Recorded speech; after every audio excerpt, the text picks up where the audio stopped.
Hello and welcome. This session is being recorded. My name is Haley Sampson and I am the moderator for this ADEIL conference session.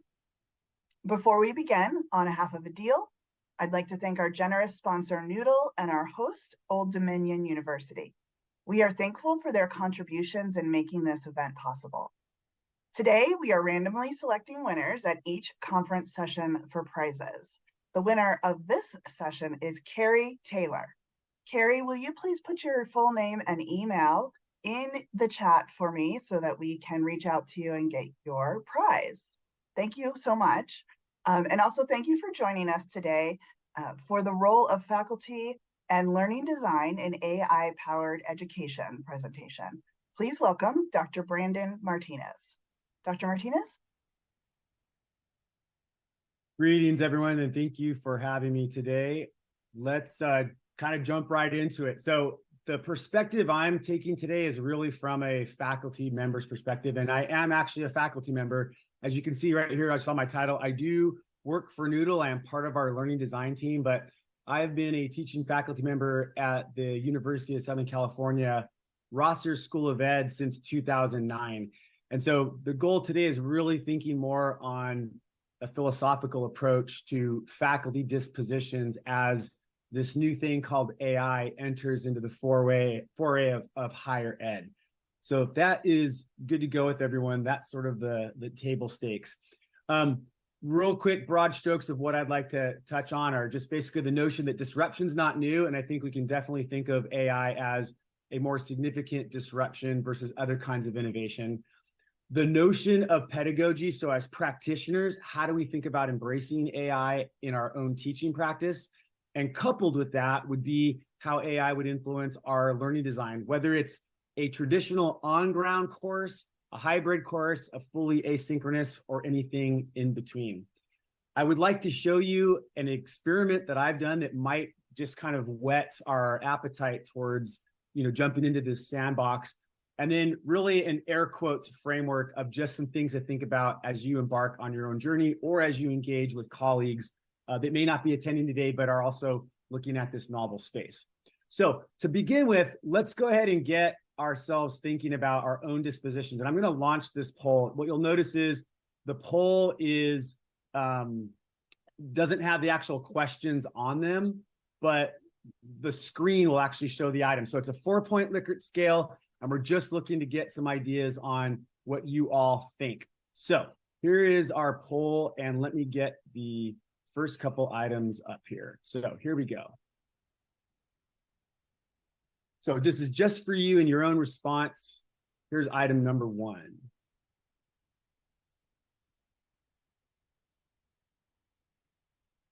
Hopefully you saw that. And I'm going to close this in about 5 seconds.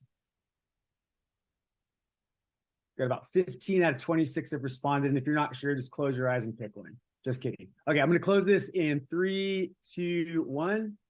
And here you go. So we're definitely on the stronger side of agree with a handful on the disagree. All right, let's stop sharing that. Let's get to our next item. I've just got a couple of these just to warm us up a bit. There you go. Here's item number 2. And I'll relaunch the poll in 1 second.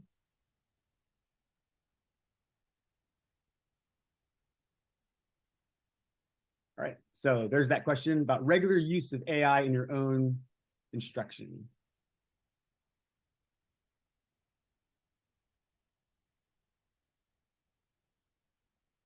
All right, I'll give this one about another 5 seconds.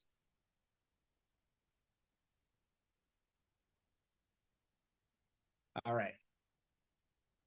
Clearly a much different distribution, right? So understanding of how it works versus our own current practice, a little bit different. And one last item, and then we'll kind of jump into some thoughts. Here we go.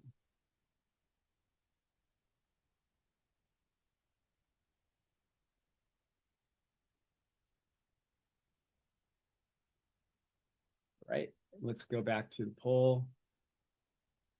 Oh, by the way, that was the distribution of the last item. I didn't share that. Here we go. Okay, so last item about inherent bias in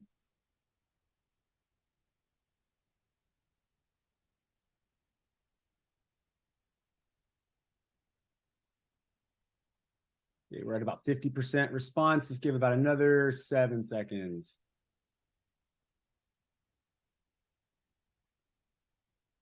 Three, two, one. Okay, and let's share the results. All right, this was the only item where we did not have a strongly disagree or a strong agree. So we're somewhat in the middle, but more towards on the agree side. Okay, great. So goal there is just to kind of activate and kind of level set where we are as a collective group. I think we didn't have any one of those responses just heavily loaded in one particular area. So I think that's a good thing. So let's jump into it. So to level set, disruption is not new. And again, thinking from the perspective of faculty, whether you've been in the field for a year or 10 or 20, doesn't matter. We have likely seen some notion of disruption come along the way, beginning with one example here. So if we think about just the way the written word has transformed over time, there was a time and age when it was all done by hand. We have eliminated text, and there were beliefs about the way knowledge was captured and passed on. Lo and behold, you get a major disruption in the Gutenberg press that expedites not only the production of printed text, but also the distribution. And probably as this happened, there were folks that had fears, that thought about, yes, there are some benefits, but there's also a lot of detriments. If we do this, what is it we're going to lose? If we go with the Gutenberg press, what things sort of get left by the wayside? And we didn't stop there, right? We keep innovating towards the typewriter, towards the laptop word processing. And we are at a day and age now where we just don't even think about the way that we are passing on the written word, even to the point of speech to text. So that could be one example of like a major disruption where society had split views on the pros and cons of it. We were probably right about half of it and wrong about half of it. And then we get to a point where, you know, the world didn't necessarily end, but we see the affordances of it. This is probably the same notion of when the internet first came out kind of in public use. And this is sort of a tongue-in-cheek quote. Someone in history probably said this at some point, you know, that the internet will ruin the world. And if we think about it, we've had iterations on this that aren't necessarily disruptions, but if you think of the onset of the internet and think way back when that first came out in the public space, we also had people listing things about how it's going to be detrimental to society, detrimental to higher ed, but we also had an equal number of all those affordances. And as we pass through these phases of Web 1.0, 2.0, 3.0, it's just kind of part of our everyday life. And again, we do have examples where it's been used for malicious reasons, but also tons and tons of benefits.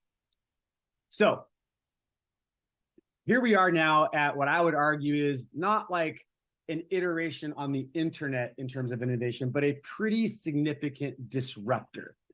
As stakeholders in higher ed, as practitioners in the classroom, what are we going to do about this? How are we going to adapt to it? How are we going to embrace it in both our teaching and the way we design courses? Because we are not going to put this thing called AI back in its box, just like we didn't put the Gutenberg press in its box or the internet after that. So with that said, let's get a couple of other thoughts on how you are thinking about the affordances of AI and your dispositions towards that. So a couple more quick poll items. And here we go. Here's question 1.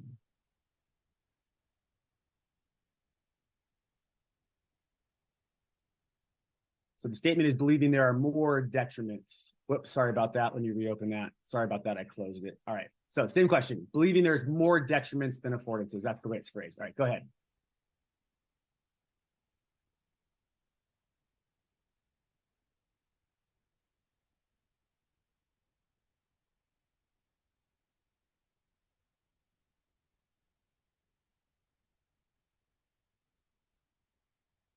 All right, about 62% responded, and given that you are attending this conference, not really surprised, right? So more are on the side of I disagree. And again, the question was, I believe there are more detriments to the integration of AI than affordances. And it seems like we've got more folks on luck. I disagree with that statement. I think there actually are more affordances. And yes, I see the chat there. I will read the questions as we go. Okay, one more on this regard. And this is now really about your own personal use, either as an instructional side when you're in class with students or in terms of how you might design things. So I am knowledgeable of different strategies for using AI in my course.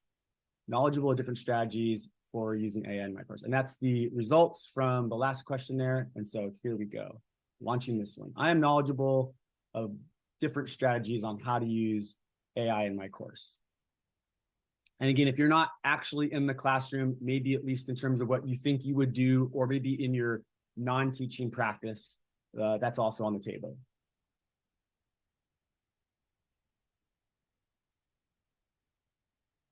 All right, again, we're at about 62% respondents. Give it like 3 more seconds.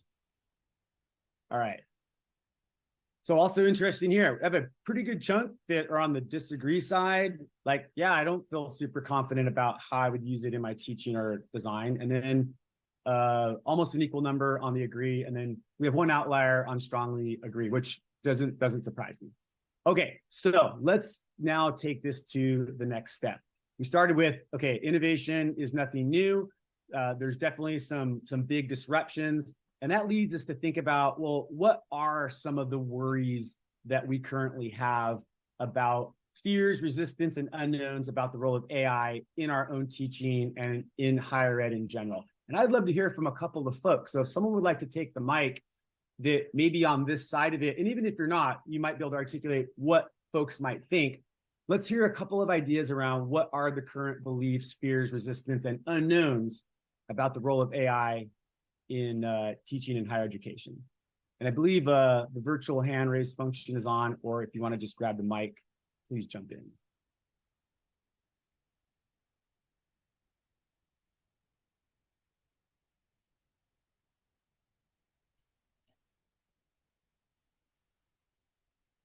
I'll jump in, Meg Milligan.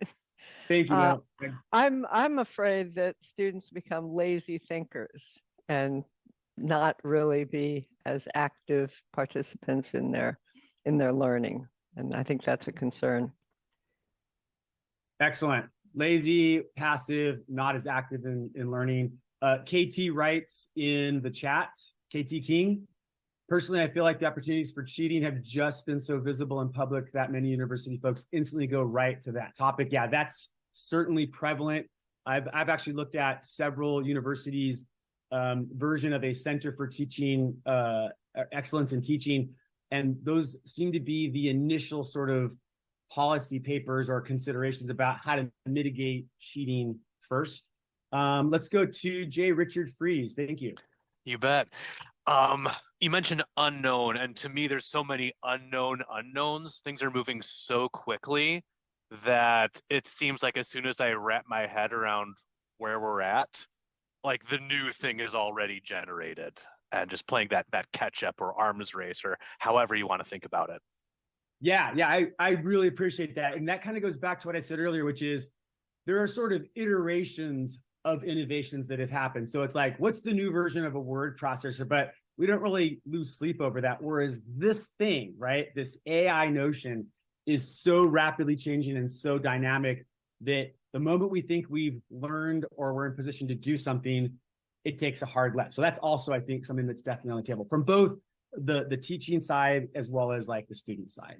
Yeah, really appreciate those comments. So one, we had the notion of students become much more lazy, more passive. The whole notion of cheating, right, seems to be a pretty big one. And then as was just pointed out, it changes so fast. So a couple of ideas that I'm just popping on here that we've heard. I've also heard, besides the plagiarism or the cheating thing, is will it replace faculty? So that becomes a worry of like, am I still relevant? Do we get to a point where an AI entity can essentially teach the class and I'm not needed? What about the university in general? And then other issues that emerge, such as data security, the cost, and as was just pointed out, the idea of rapid change. So how do we actually keep up with it? And if we flash back this is not too radically off from maybe when the internet first came out and what we thought it would be used for or what it wouldn't be used for and how that has iterated. And I think we can find other examples in the past. So a couple things to think about, and this again is just about getting our toe in the water and how we might go about embracing. One is thinking about how we might be able to use this tool to expedite ideation. So if you think of yourself as an individual, as a subject matter expert, you undoubtedly have a deep knowledge and expertise in your domain. And when you think about creating a class, revising a class, creating an assignment, a project, or an assessment, you're able to do that as an individual, but it's a somewhat laborious process. You might draft it, you might think about it, you might eventually get to where you share with a colleague, but the time on task is not really short. Second spot might be is how do I do that with the group? So you've got maybe an equal number of brilliant folks in the room and you sort of ideate, and that might expedite time on task. But what if then you're able to use the tool, in this case, AI, to help you expedite that brainstorming process?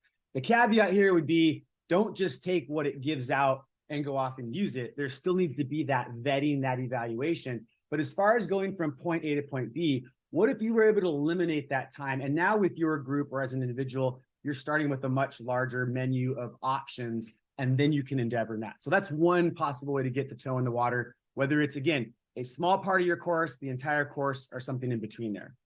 Secondly, and again, I'm putting my faculty hat on here, is I teach courses that have a module 1 that is followed by a module 2, that's followed by a module 3, that starts with assignment 1, that goes to assignment 2, you take quiz 1, right? It's sequential, right? And we sort of see it as fixed or set in stone.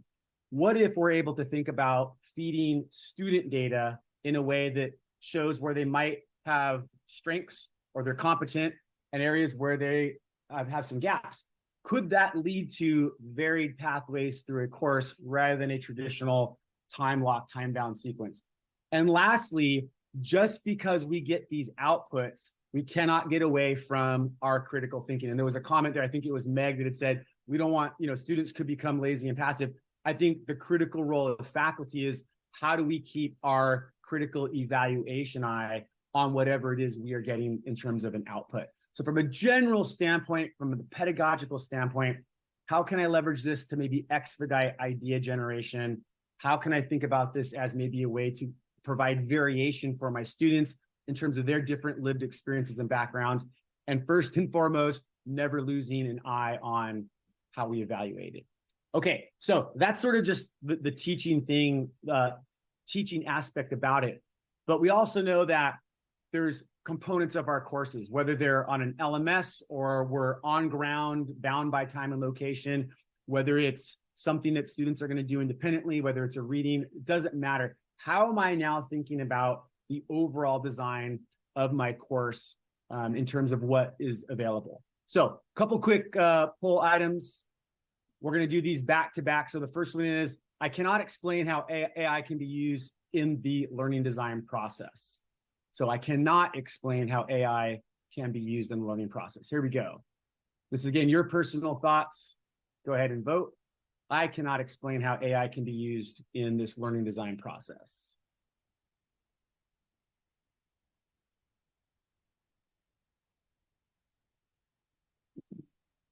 All right, we had pretty fast votes on that one. We'll give it about 5 more seconds. All right, share our results. Definitely on the north side of strongly disagree. So again, the notion is not, I feel like I know enough to be dangerous, or maybe more than that. And again, a couple outliers on, nope, I'm on the opposite side. That's great. Second question is, and I want to explain what I mean by this, this air quote. The second question is, I have used AI to evaluate the red threads of my course. Here's what I mean by that is, you've got a course that has course outcomes, and you likely have some module outcomes. Have you had AI take that to give you an evaluation of how connected those items are? Meaning, my module outcomes are clearly connected to my course outcomes, or an assignment or an assessment is tightly connected to that module outcome, which is tightly connected to a course outcome. So the idea of everything within my course is connected in that regard. Those are the quick results of the first question about strategy. So let me relaunch.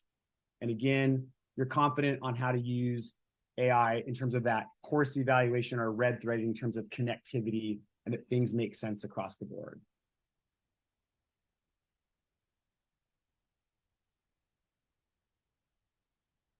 And in this case, let's think of it more as actually having done it versus just being conceptual about it. Because if I've explained, you might think, oh, I can see how that would work, but actually having done it.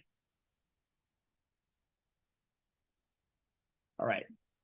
Give it a couple more seconds here.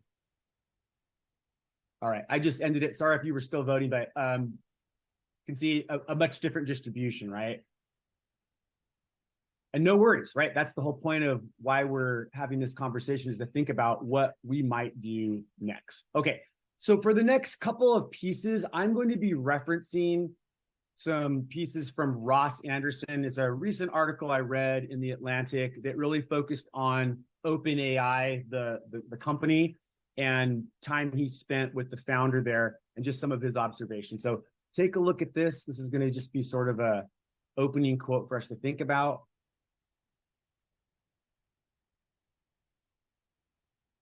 So the idea here is like, here's our intention. Here's what we have put into the machine language side of things. But as it's gone forward, some things have gone differently than we expected, but there's some abilities that have been learned there.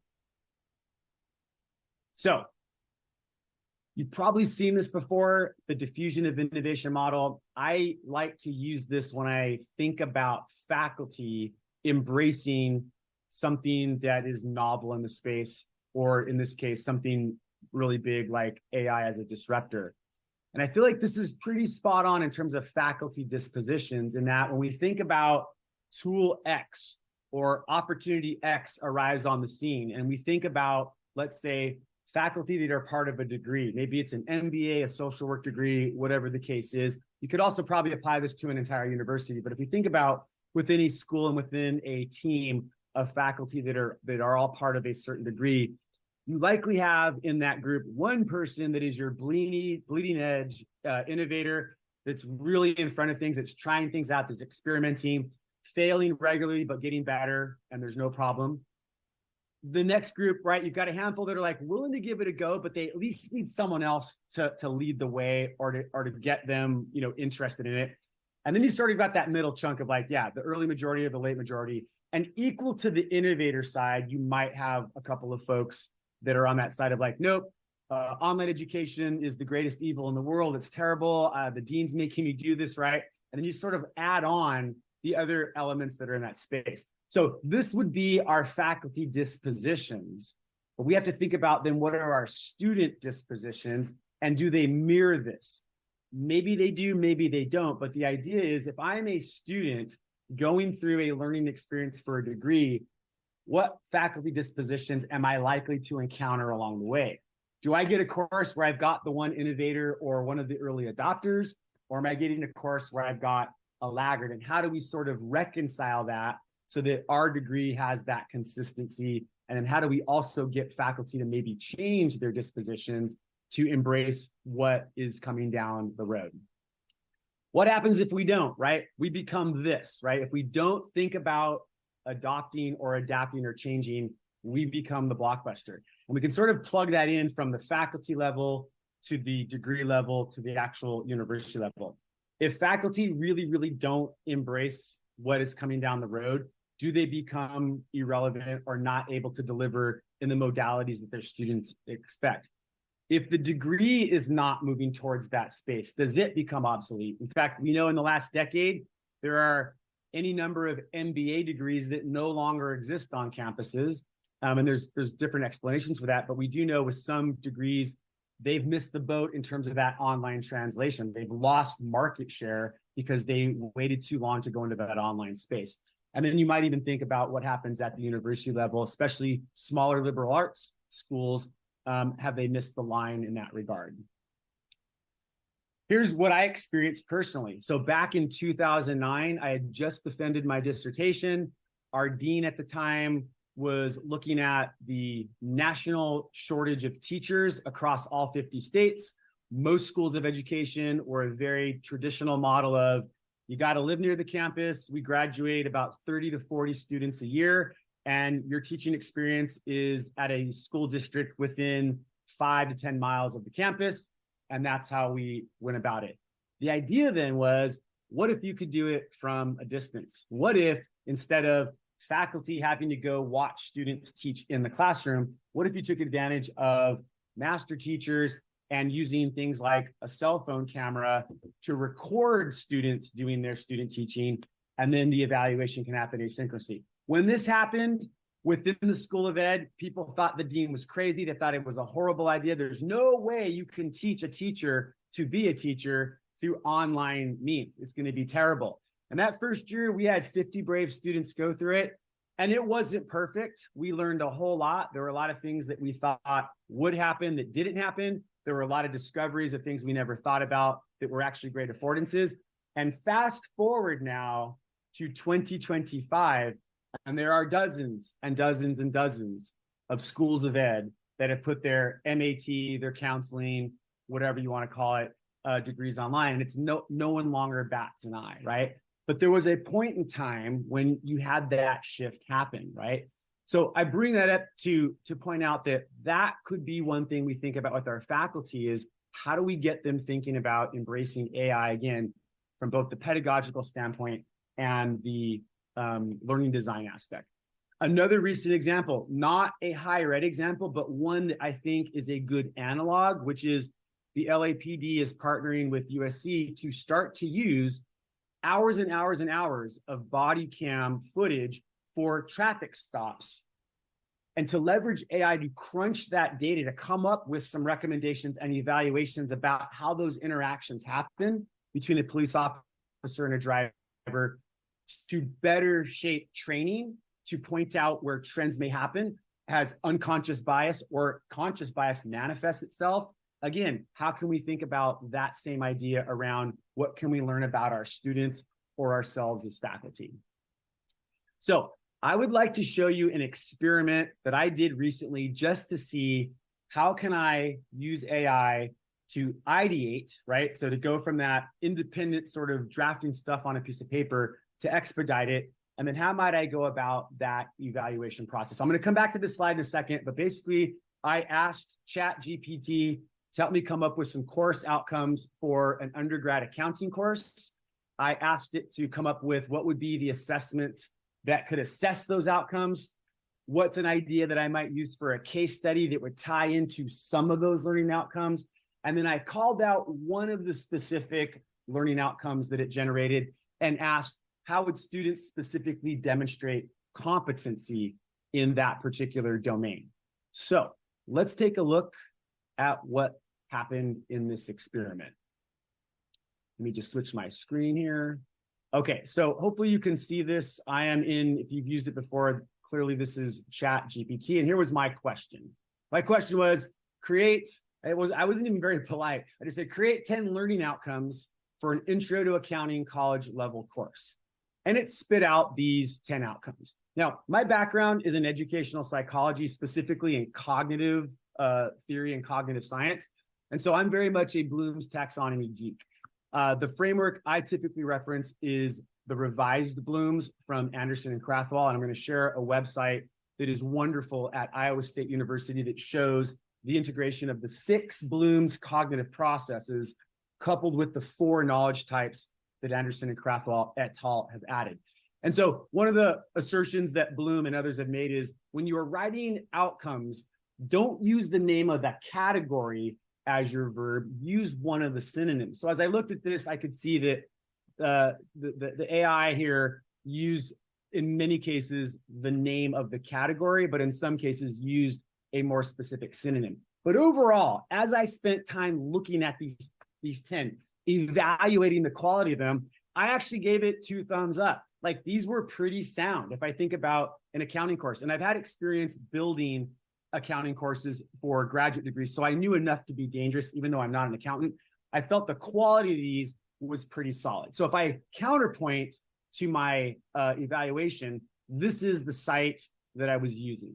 So, and I'll put the link in the chat, but I just came down and I started looking at, okay, what was the cognitive process identified? Is there a clear body of knowledge? And if I were to sort of match these up with these worked examples, how would I go about evaluating the quality of those particular outcomes? And again, I'd say for the most part, they were pretty solid. And here you go in the chat. That's the Iowa State website that'll let you check that out. Okay, so that was my first thing. So I felt like, okay, as a starter, if I was starting this course on my own, that would be great. And I got these 10 in a matter of seconds. Whereas if I started with a blank sheet of paper and I really was an accounting professor, I could do these by hand, but it would have probably taken me a lot longer, right? And I can share them. Okay, so second thing was I immediately thought about backward design. Okay, great. Well, if these are my outcomes, how would I know students are able to do them? So I asked it to come up with a list of ideas for assessment. And again, using kind of a broad range, I first thought it's going to give me a bunch of multiple choice or just true, false. No, it kind of ran the gamut. Multiple choice, journal entry, financial statement analysis. To one of our comments earlier, some of these assessments would force students to be hands-on and active and not passive, all the way down to like ethical dilemmas and then actually presenting and communication. So even some soft skills were embedded. So at this point with my experiment, I thought, great, pretty sound LOs. I had 10 of them. I could have done more if I wanted, but 10 was enough. I had 10 possible assessment ideas. And again, at this point, the assessments are not written, right? I could still do that myself. I could create my multiple choice. I could create what the ethical dilemma is. This is, again, was just about ideation that got me ideas much more quickly than if I just started with a blank sheet of paper. I could have also done this with a couple of colleagues and got their input on it. But again, my experiment was somewhat in a silo. Okay, moving on. I thought, okay, there's an idea about an ethical dilemma and some other hands-on things. I thought, well, a case study seems to be the tried and true response. So I asked it, what is a real life case study that learners could engage with that aligns with these, meaning the above, learning outcomes? And so it narrowed it out of the 10 to 4, which I thought was kind of cool. So it didn't try to cover everything. And it came up with this hypothetical electronics company.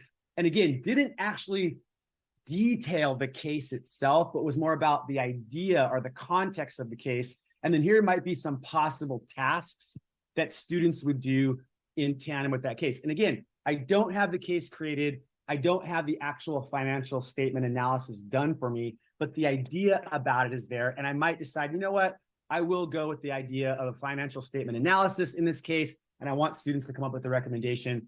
I could further then tease that out on my own or with a colleague. Okay, moving on to the last item is I went back to that first list of 10 and I thought, well, you could evaluate or assess some of these more on factual recollection or conceptual understanding, right? But I want to know, are students really competent in the doing? So I said, learning outcome 4 states, and I gave the word for word outcome that it generated. And I asked, to demonstrate competency in this learning outcome, a learner could engage in several activities. So I was asking, how would it go about demonstrating that? And again, gave me a slew of ideas. So I had 8 of those.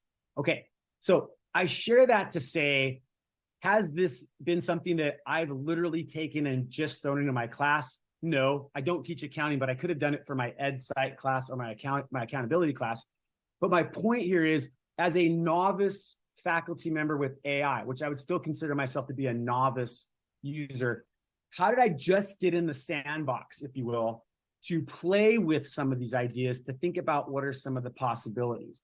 I still have the idea of evaluation. I still need to vet that and think, is this a quality learning outcome? Are these good ideas for assessment? Are they connected back to what those outcomes are? And with the idea of a case study or any other kind of project, what ideas could it create that I can then further carry out? The competency part was just one additional way to probe those outcomes.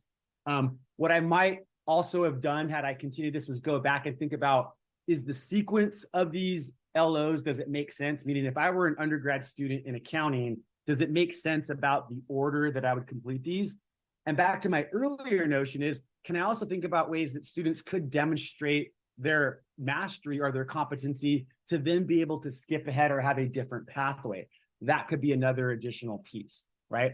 And again, in the spirit of this is still the unknown, it is still rapidly changing. The main goal here is to think about how can we get faculty to at least get in the sandbox and start playing around with possibilities to check their own dispositions, their own efficacy, to think about how might I use this in my teaching? How might I use this in my course design?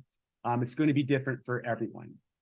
Okay, last couple items, and I just want to check the chat to make sure I'm not missing a question. If I am, if the co-host would just kind of jump in case I miss it, is a really, really important thing. And this goes back to one of the quotes from The Atlantic that I put in, which is, right now, I don't think any of us in this room, and if I'm wrong, that's okay, but I don't think any of us in this room, as part of our daily engagement, are working for an AI company writing the machine language, right? We are really the end users, right? We're at sort of the whim of what gets put out there, right?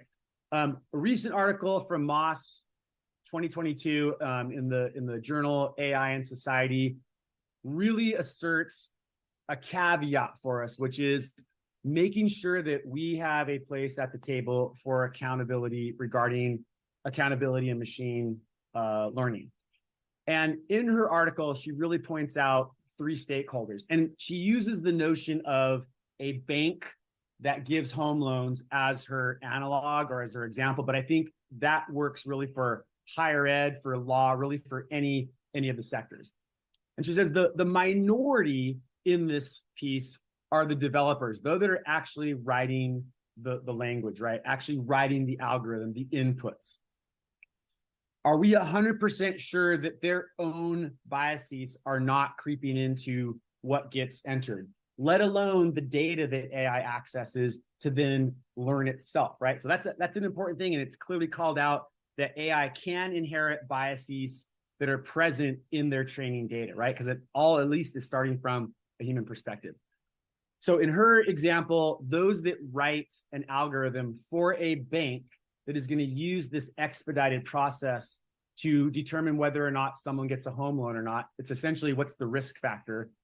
Very, very small N of developers. Then you've got the users. These would actually be the people at the bank, right? So they're using this tool to enter the data to then come up with this decision. A little bit larger group connected to the developers, but certainly not as large as the end users, all of those applying for bank loans. So that might be the rest of us. So if we think about that, do I, as a consumer, have any input in terms of what are the variables that go into that algorithm and what's the weighting factor, right? Is it that my zip code, my current zip code, is heavily weighted, right? Does that tell the full story about me and my assets? No, it doesn't, but it might be something that's there. Are there things about my ethnicity or my gender that might be factored in, right? Or what about my annual income? And you just go down the road, like, we don't necessarily have that input. So the question becomes, then who holds the power and what can we do? So my suggestion here is, as we get in the sandbox, as we think about thinking of ways we can use it in our own teaching or our own course design, is how do we at our institutions make sure that we form committees or we've got folks at the table that can really think about this accountability factor? Because I'm giving the example of home loans, and someone may get a loan or may not get a loan for variables that don't make any sense. But now what about from a student experience? Are we going to use this for admissions, or do we use it for assessment, or is it used in some way to evaluate faculty? These would all be really, really important things for us to think about. So kind of in closing, and again, I'm using framework as sort of like an air quotes thing. It might also be more thinking of it as like just like a mental checklist is, as was called out earlier, and I really appreciate the gentleman who made this comment, it is still at the point where it is constantly and rapidly changing technology, and that's okay. Like, that's, I think, part of the fun is kind of figuring out. Get in the sandbox. If you've not tried ChatGPT or a similar AI tool, go in, have some fun, experiment with it, try to find at least one colleague that's willing to give it a go, see what you can learn from it. No matter what you get on the output side, you've got to vet and evaluate. I would never, never, never take something that it just put out and say, this is now part of my class.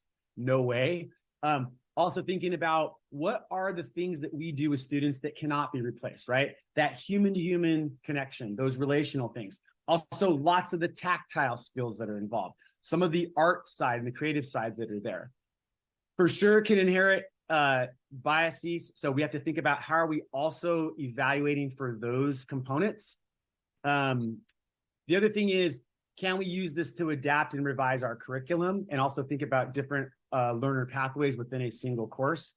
And then lastly, making sure that we also think about what are the hands-on experiences that simply cannot just be replaced by something that's generated by AI or some kinds of assessment. I'm thinking of lots of different degrees, the field of nursing, the field of social work, teaching, the practice of law, cybersecurity, computer science. Like these are all components and domains that still have psychomotor skills involved that are tactile in nature. So we want to make sure that we don't lose sight of that. So here's my closing quote, again, from Ross Anderson, same article. I'll give you about 20 seconds to read this.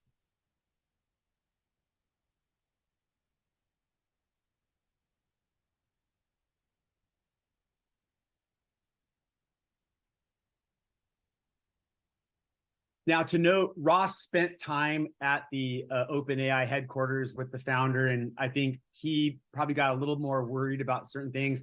I'm not trying to share this as like a doomsday thing. I'm really sharing it more as what I ended with, which is let's make sure that we've got a voice, that we are in the know, and we don't let things happen to us, but we're able to be influencers on it, especially in regards to accountability. So thank you so much. I believe at this point, we can open it up for a couple questions with our remaining minutes, and apologies if I missed anyone's comments in the chat, but Haley, I'll pass it back over to you. Thank you so much, Dr. Martinez. There are some comments in the chat. Rob Gibson is commenting on access and equity and is posing the question, perhaps for discussion, are all students at all levels going to have equal access to these tools, the monthly license costs, the computer capabilities? So just pointing out some access, concerns and questions around AI. Absolutely. Rob, I appreciate that question. In fact, ironically, last night, just in terms of revising my presentation, I actually asked ChatGPT pros and cons about it. And that was one of the things that came up, which is like accessibility and access and equity for students. And I don't think that is a new thing. Coming from the K-12 sector, I used to be a high school principal. That was always an ongoing challenge when your school wanted to become a laptop school or like an e-humanities school. It's like, well, you got to provide laptops. Great, Chromebooks help solve that problem. But what about internet access, right? So that to me is not a new problem. I think that's one that we've got to continue to look at and evolve and figure out how do we make sure that is not a blocker for students, because there is the cost piece. I'm using the free version, but I know you can pay for ChatGPT 4, and I know 5 is in the works. So just like any of these commercialized products, that can become a barrier. So I think that's a spot on question to ask, and one that we should keep asking. KT commented, KT commented similarly that they are paying for GPT-4 because of the ability to analyze data, but aren't certain that they will continue to pay that monthly subscription fee. So, yeah. And I know that version of it lets you do a whole lot more, like spit in, an Excel file and get some sort of reports and whatnot. I do want to note one thing, and I do appreciate this piece from Steve. Yeah, Steve, I am with you. I do not think in terms of backward design and a learning designer working with a subject matter expert, this replaces that. I still think you've got that human-to-human thought partnership, particularly when you've got a subject matter expert who is not a learning designer, and you've got a learning designer who's not an accountant or a social work person. That, I think, is one of the most valuable pieces to it. So my suggestion would be can a learning designer, for example, use AI to generate some ideas, so when he or she meets with the SME, they've already got some ideas to start with. But I concur with you, that has got to be part of that SME's sharing of what has happened in the past. Here are things that students have really liked about the course. Here are parts in the course where students have really struggled. Like, that's a lived story that AI would not know, and it's going to be different for every faculty member, every setting, every domain. So thumbs up to that call out. Well, thank you, Dr. Martinez. It looks like we are at the end of our time together. So thank you for your presentation, and to all of you for attending. Please be sure to complete the conference evaluation. I've placed the link in the chat for you to access and use after the conference. We hope that you enjoy the rest of the ADEIL conference. Have a great day, everyone. Thank you.